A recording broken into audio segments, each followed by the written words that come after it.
सबसे पहले अफसोसनाक खबर यह है कि खैबर पख्तूनख्वा के बहुत सारे इलाकों में फ्लड आ गया है। सैलाब आया एक मरतबा फिर पाकिस्तान जो है वो क्लाइमेट चेंज की वजह से लगातार सैलाबों का सामना करता चला आ रहा है। माजी में 10 साल में 8 साल में एक आधा सैलाब आता था, लेकिन अब हम देखते हैं हर साल दूसरे साल यहाँ पे सैलाब आना शुरू हो गए हैं। इसकी एक वजह तो ये है कि क्लाइमेट चेंज हो रहा है, यहाँ पे बहुत ज़्यादा उसके असरात आ रहे हैं। हमने दरख्तों की बड़ी मैसिव कटिंग की है और पोल्यूशन में बहुत ज़्यादा इजाफा किया है।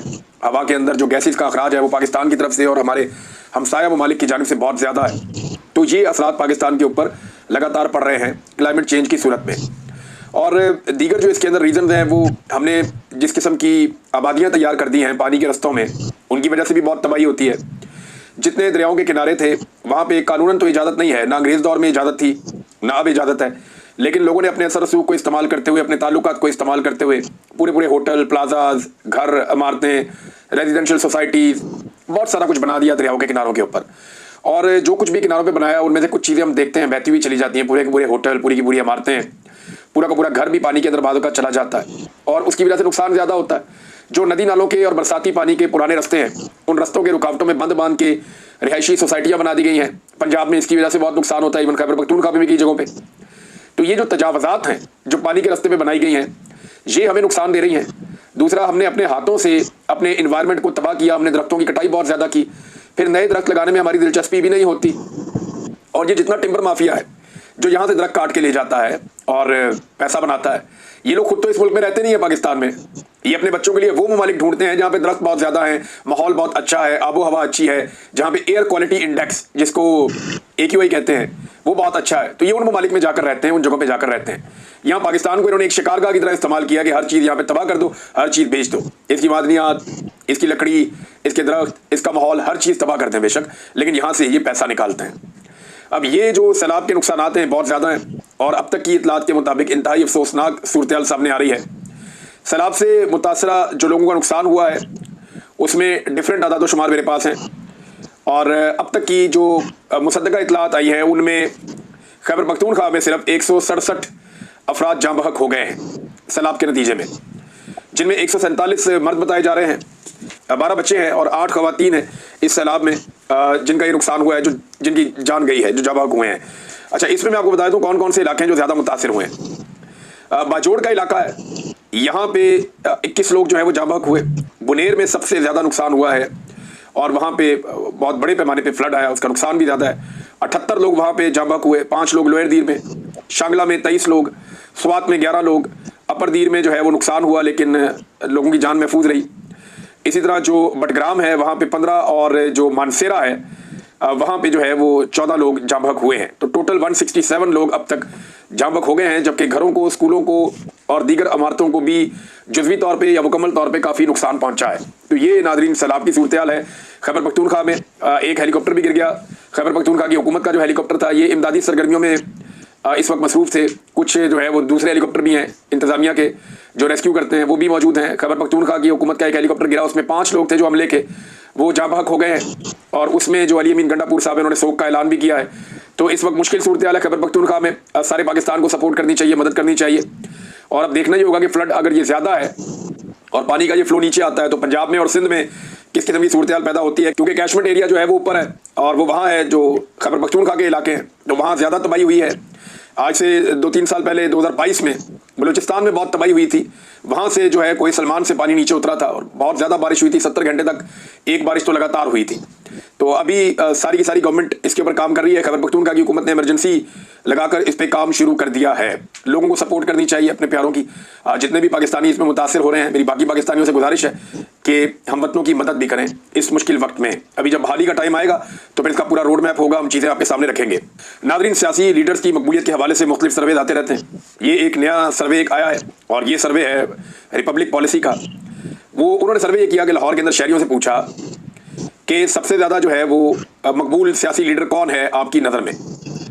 तो शहरियों ने इसका जवाब दिया है। ये जवाब मैं आपके सामने रखता हूँ, बड़ा इंटरेस्टिंग है। लाहौर में जुलाई 2025 में होने वाले सर्वे के मुताबिक जो लाहौर के शहरियों से सवालात किए गए, 56% लोगों के मुताबिक इमरान खान उनका सबसे मकबूल लीडर है, 56%। और उसके बाद दूसरे नंबर पे नवाज शरीफ साहब हैं और हालत उनकी ये है कि वो 17% पे रह गए हैं लाहौर में। फिर जो तहरीक लब्बैक के लीडर हैं साद रज़वी साहब, वो 4% पे हैं, तीसरे नंबर पे हैं।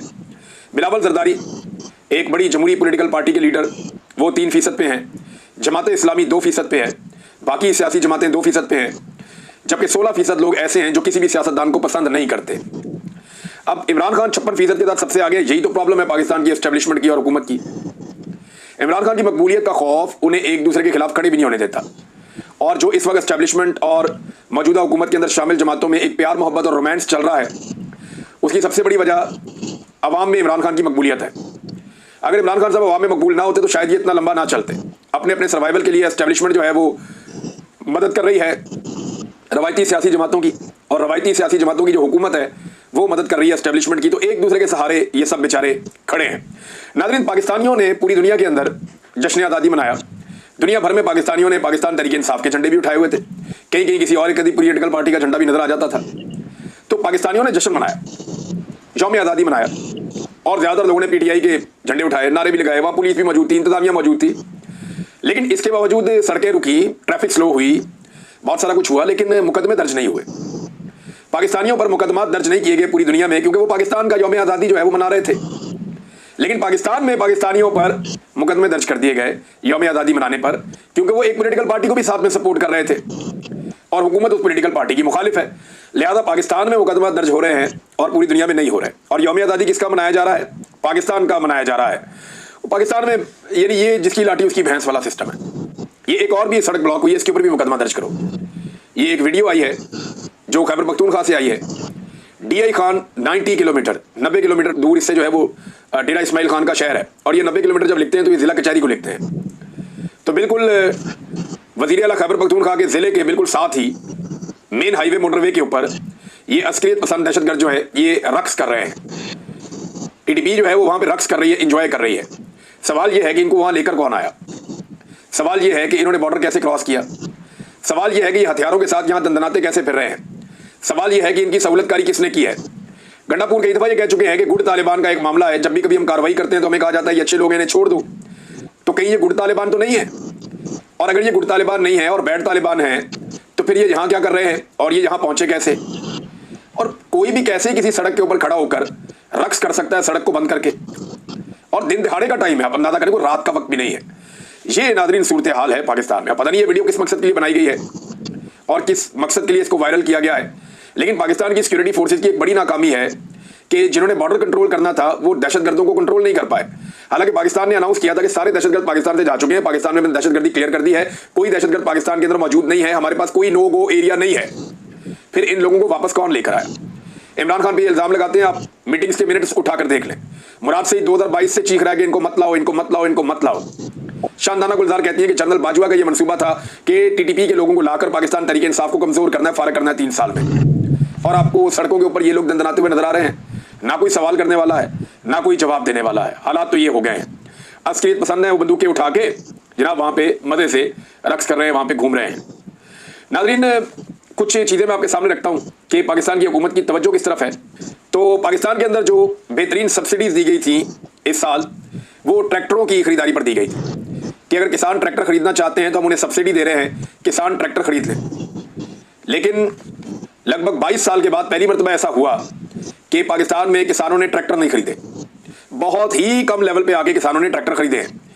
ये मेरे पास 2003 से लेकर अब तक का डाटा मौजूद है, और ये डाटा अगर आप देखें तो Pakistan tractor sales drop to 22 years low. 22 साल के लोएस्ट लेवल के ऊपर पाकिस्तान में ट्रैक्टरों की खरीदारी पहुंच गई। कोरोना वायरस जब आया था ना, तब लोगों ने चीजें खरीदना बंद कर दी थी। कोरोना वायरस के दौरान भी जो ट्रैक्टरों की फरोख्त है वो इतनी कम कभी नहीं हुई जितनी अब हो गई है।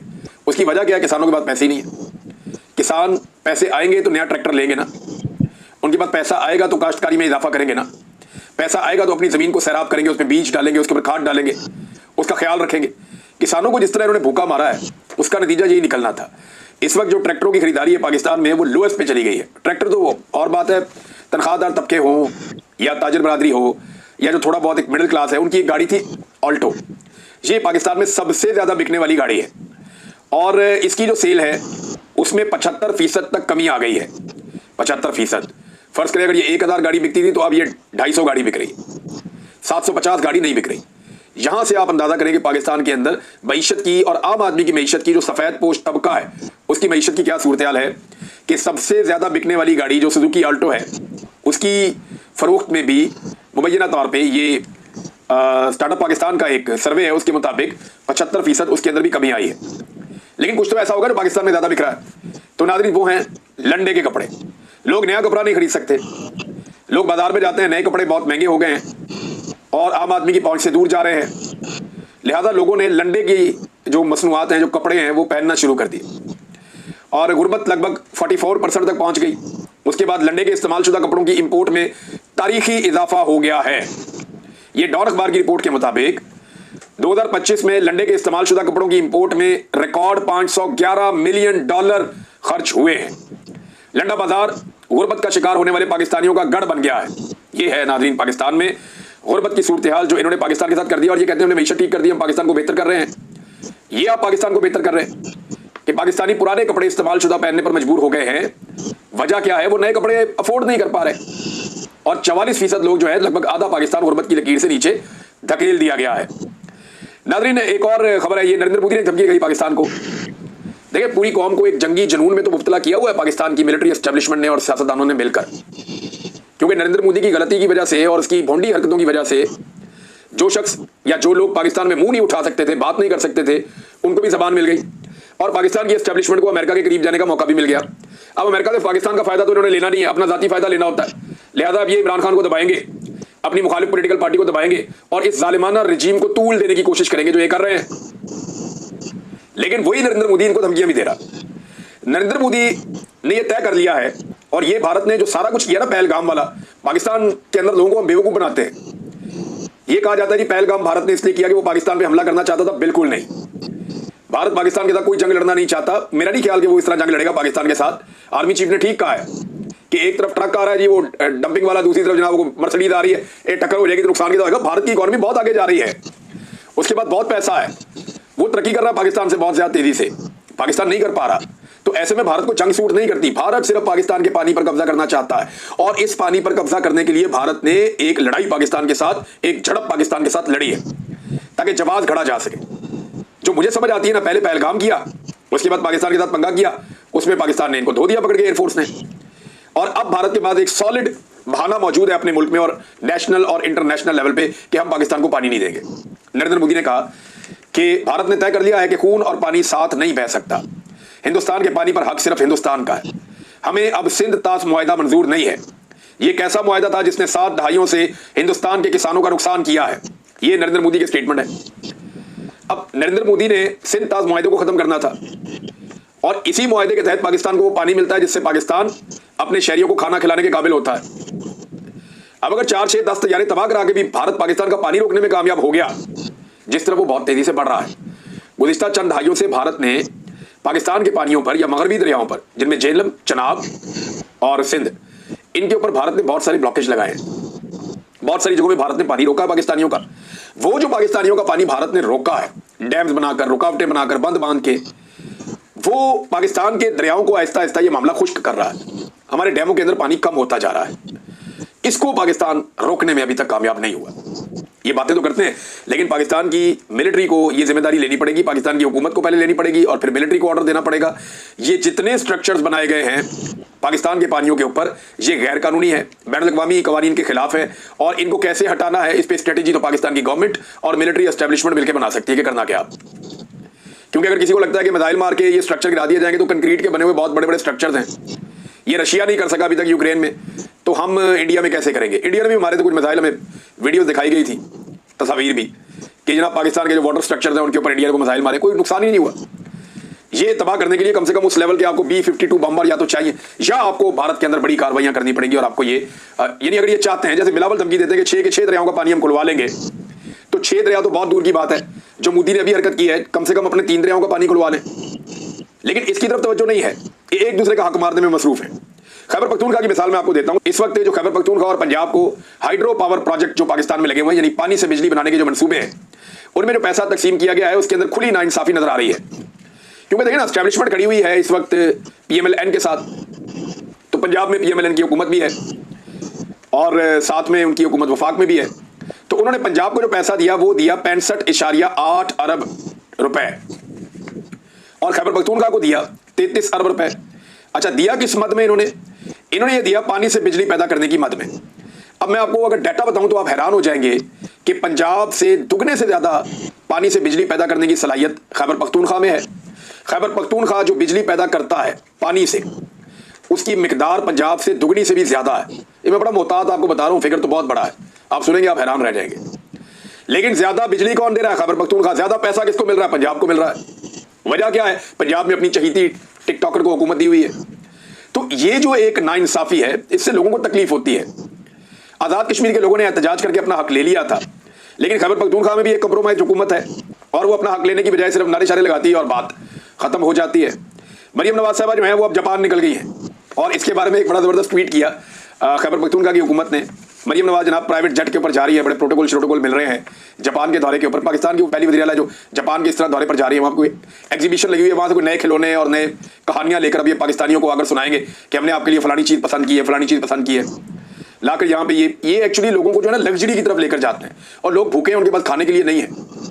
किसान ट्रैक्टर के लिए तरस रहा है, आप उनको कोई और खिलौना लाके दे देंगे। बहरहाल ये इसमें मुजम्मल असलम साहब ने एक क्लैरिटी लेकर आए। उन्होंने कहा हमारी भी एक वफद गया जापान में। खैबर पख्तूनख्वा का वफद कमर्शियल फ्लाइट से इकोनॉमी क्लास के अंदर गया था और बड़े बजट होटल, जो सस्ते होटल है, उनके अंदर जाके ठहरा था। इकोनॉमी क्लास ट्रेन का उन्होंने वहाँ इस्तेमाल किया था। अब पंजाब का वफद जो है वो चार्टर्ड जहाज पे जा रहा है और होटल की जो डिटेल्स हैं वो सहाफ़ी हज़रात ने खुद पहले बता दिया कि वो होटल है जो बहुत बड़ा होटल है। कुछ लोग ये कह रहे थे कि शायद वहीं पे नरेंद्र मोदी भी ठहरे हुए हैं, वो इस्तेमाल करते हैं उस होटल को जहाँ पे मरियम नवाज साहबा जा रही हैं। तो इनकी तो अयाशी खत्म नहीं हो रही। ऐसा लगता है कि पंजाब किसी और मुल्क का हिस्सा है और खैबर पख्तूनख्वा किसी और मुल्क का हिस्सा है। पंजाब में एक पॉलिटिकल वर्कर जो है वो सड़क पे खड़ा होकर सियासी नारा लगा दे तो सड़क बंद करने पे मुकदमा हो जाता है, लेकिन खैबर पख्तूनख्वा में बंदूक बरदार लोग जो है वो रक्स कर रहे हैं सड़कों के ऊपर, कोई कार्रवाई नहीं होती। खैबर पख्तूनख्वा से लोग जाते हैं उसी जापान के अंदर और इकोनॉमी क्लास में जाते हैं, इकोनॉमी ट्रेन में सफर करते हैं, सस्ते होटलों में ठहरते हैं। और पंजाब से एक वफद जाता है, वो जनाब वीवीआईपी किस्म के होटल के अंदर ठहरते हैं, चार्टर्ड प्लेन के अंदर जाते हैं, वहां पे वीवीआईपी प्रोटोकॉल लेते हैं। क्या ये दो अलग अलग मुल्कों के सूबे हैं या एक ही मुल्क के दो सूबे हैं? ये पाकिस्तान के ऊपर मुसल्लत किए गए हुक्मरानों ने पाकिस्तान को और पाकिस्तानियों को दिखाया कि देखो हम ये लोग हैं। और ये इसकी एक बड़ी वजह ये भी है कि सियासतदानों से अवाम नफरत करें और एक वक्त आए कि जो एक क्लास इमरान खान साहब सियासत के अंदर लेकर आए, वो क्लास ये कहकर हाथ पैर झाड़ के खड़ी हो जाए कि यार हम सियासत में नहीं पढ़ते, ये है ही सारे गंदे और इन्होंने यही करना, इन्होंने ऐसे ही मुल्क चलाना। लोगों को ये मायूस करना चाहते हैं, लेकिन अभी तक तो लोग मायूस नहीं हो रहे, डटे हुए हैं।